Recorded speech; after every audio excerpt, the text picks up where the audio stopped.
So we are live on TikTok. I wanted to come on here and just talk a little bit about, I got a question. So good evening, everyone, on this Sunday evening.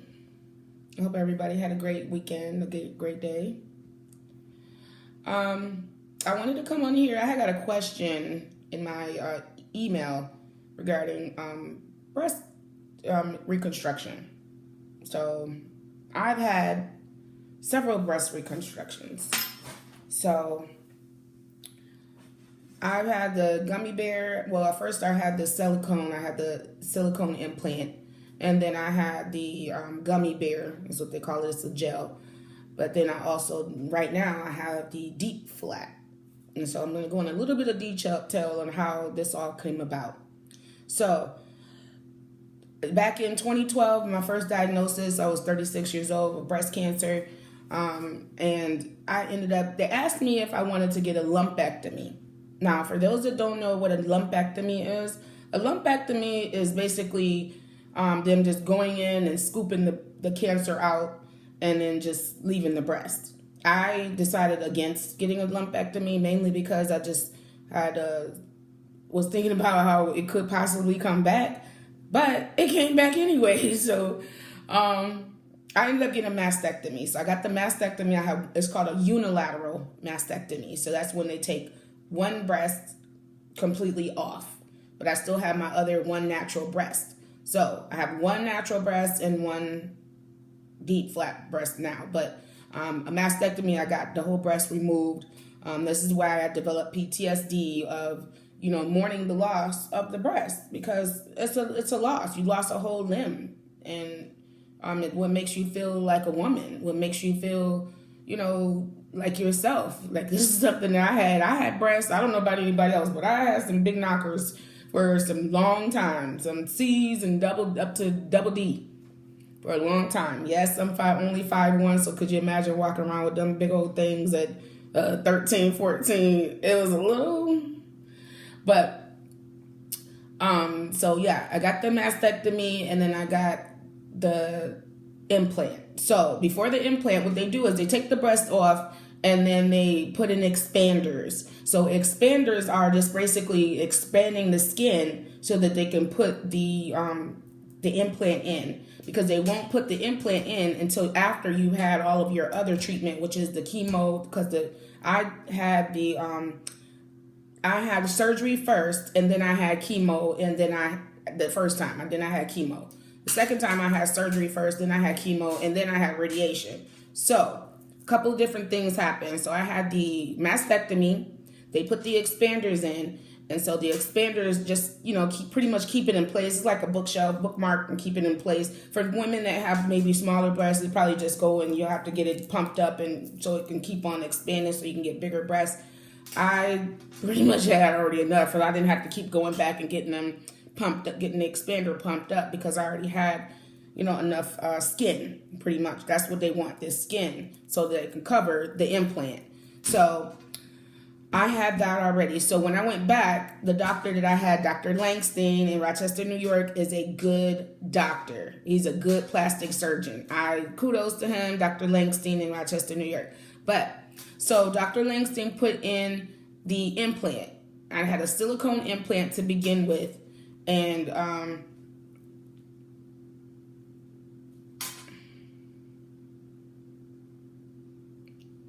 I had a silicone implant to begin with, but then I got the implant.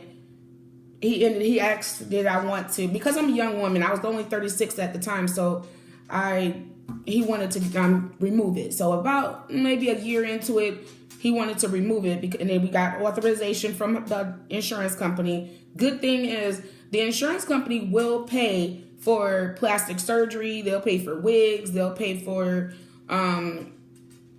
just to get things that you need with going through your diagnosis. So make sure that you're in contact with your insurance company, and don't, closed mouths don't get fed. So we got to make sure we eat now here.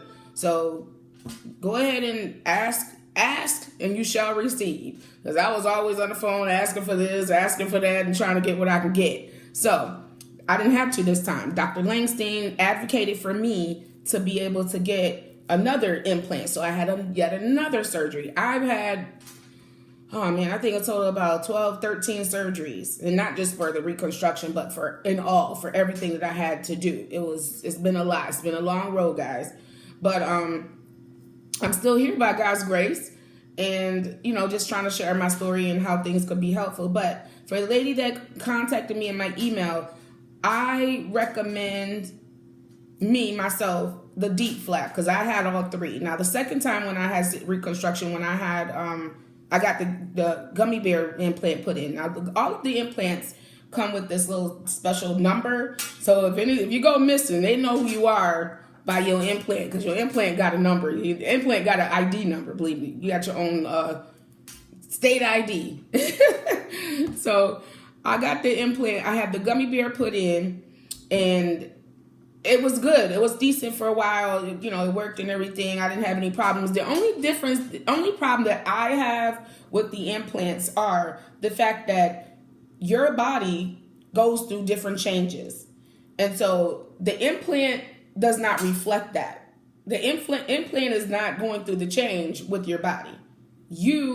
So say, for instance, I used to be really, really skinny. Like 120 pounds. Yeah, I had to chunk up in order to even get this implant and all that taken care of because I didn't have enough fat.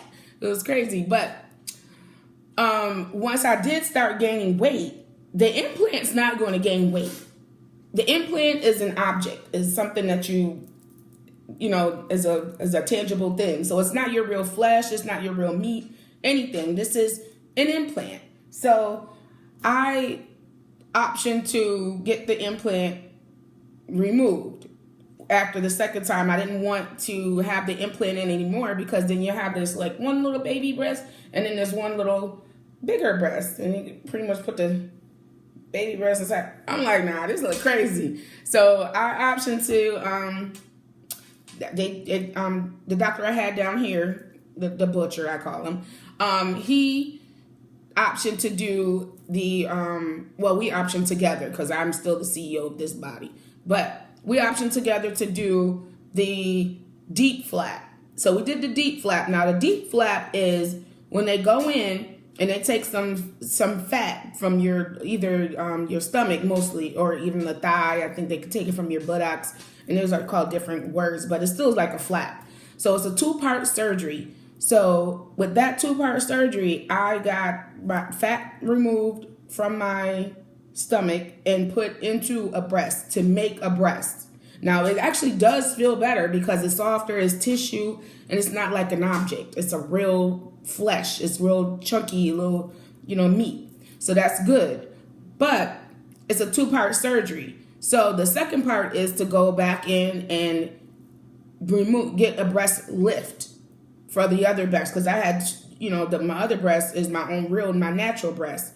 And so he went in and lifted my other breast, but he didn't do it right. He did it right, but he didn't put in a drainage tube. You need a drainage tube. If any doctor want to do surgery on you, any type of a major surgery, and they don't put in a drainage tube, run. I would ask that question before you even have the surgery. You need to be, like I said, the CEO of your body and of your life. I did not know that this doctor was not going to put in a drainage tube. Dr. Langstein always used drainage tubes. And the crazy thing is, I asked, when I woke up out of my anesthesia and I'm in the recovery room, I'm like, oh, I don't have drainage tubes. Oh, they're like, oh, no, you don't need it. Yeah, you do. Because you know what happened? I want to say 2 days later, maybe 2 days later, at 4 a.m., I woke up in the middle of the night just in something wet, sticky and wet. And I'm like, what the freak is this? My daughter was home visiting from school, thank God, but she was home. And I woke up to something sticky and wet. I got up to turn the light up. All I could do was scream to the top of my lungs. And my daughter came in there. She screamed to the top of her lungs too.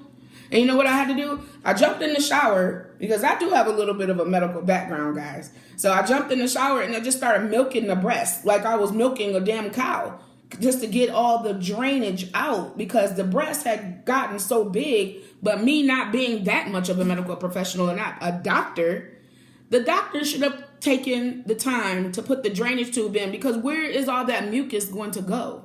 Where is it supposed to go? In the body? The body is supposed to absorb mucus and things that should not be in the body? No, it should be draining out the body. So this doctor failed to put in the drainage tube, which he is negligent, and I've contacted the medical board. I contacted the doctor's office and the hospital. I filed complaints. So they all know. And this was during the pandemic. So I wasn't really able to get lawyers and things. And I'm still trying to heal and trying to get my mental health together. And so it was really hard for me at that time. So it was really bad.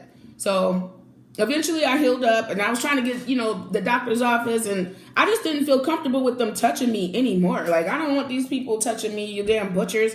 It just made me feel just uncomfortable with the whole situation. So I ignored it for a long time. Now, my body, I can say this, and thank you, Jesus.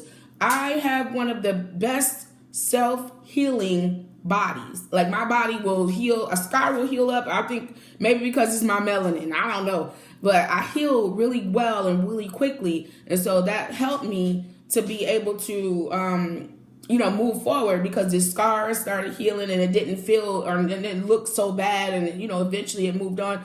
But because he was negligent, the medical board, they sent me a letter. And they said that, it didn't result in a death. So basically, you got to die in order for the medical board to get to do anything. And it's really unfortunate, because a lot of people are having the same issue with that same medical practice. Do your research on your doctors.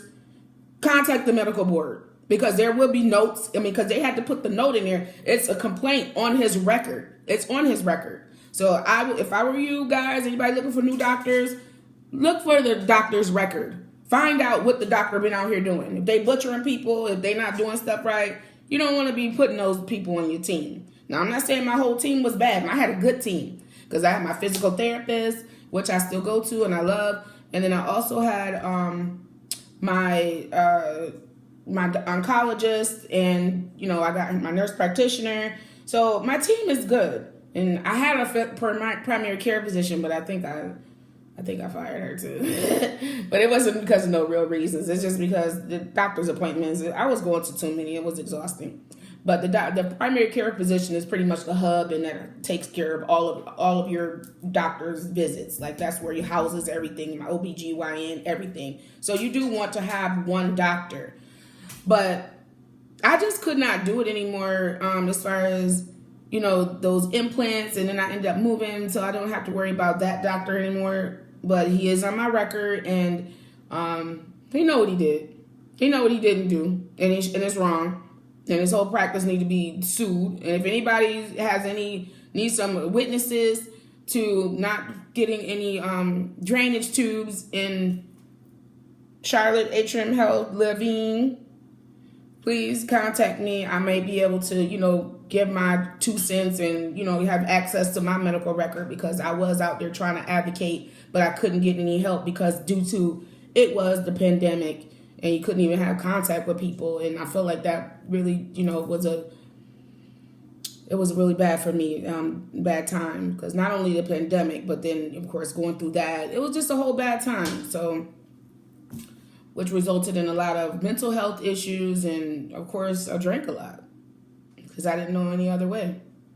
But now I'm on a healing journey, and I'm trying to do better, and I'm on a better path, and got rid of a lot of negative things and people. And so I'm happy to say that I'm still in my sobriety. So I'm not, no more alcohol, I'm not drinking. But I wanted to come on here and answer that question about what type of the implant.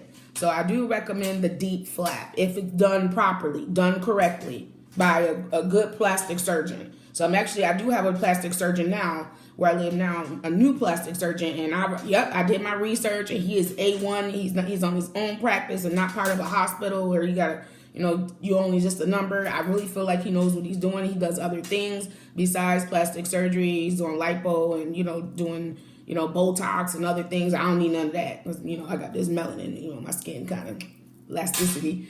But, but I do recommend the deep flap. mainly because one, you're gonna get you like a tummy tuck, I guess. But not only just that, it's gonna be your real flesh. It's gonna be your body, your skin, and it's gonna grow with you. It's not gonna be like, oh, little baby breast and a little big breast.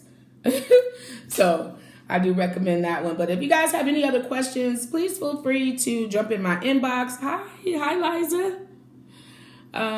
If you have any other questions about the plastic surgery or oncology or any type of breast cancer related, please feel free to inbox me on TikTok, on Facebook. I'm on Kimberly Survivor Wyatt on Facebook, and then TikTok, A Survivor's Life, and Instagram, A Survivor's Life. These will be on YouTube. Please go on YouTube to A Survivor's Life and like, share, subscribe. It's going to be lots of great more information that I'll be giving out about, breast cancer diagnoses and my breast cancer diagnosis, and just mental health, physical health, and healthy living, because that's where I'm on. I'm on a healing journey, and I would love to have you guys come with me and see where I'm going and see how I'm moving and see how things are. So till next time, guys, this was a short one, but the next one will be a little bit longer. I didn't really have anything prepared for this. I had a whole nother topic, but when I saw the message in the email, I was like, okay, well, I have to answer the message. So I wanted to answer the message, but I don't like to go too long. So I just wanted to come on and, talk a little bit about that. But like I said, if anybody wants to come on and talk with me, or if they want to be interviewed, if they know someone has been going through any type of traumatic event, so not necessarily just breast cancer, any type of traumatic event, mental abuse, physical abuse, or any type of traumatic event, please feel free to reach out. I would love to, have a, conversation, and we can help heal each other, and we can heal together. All right, guys, A Survivor's Life. Till next time, peace, love, and light.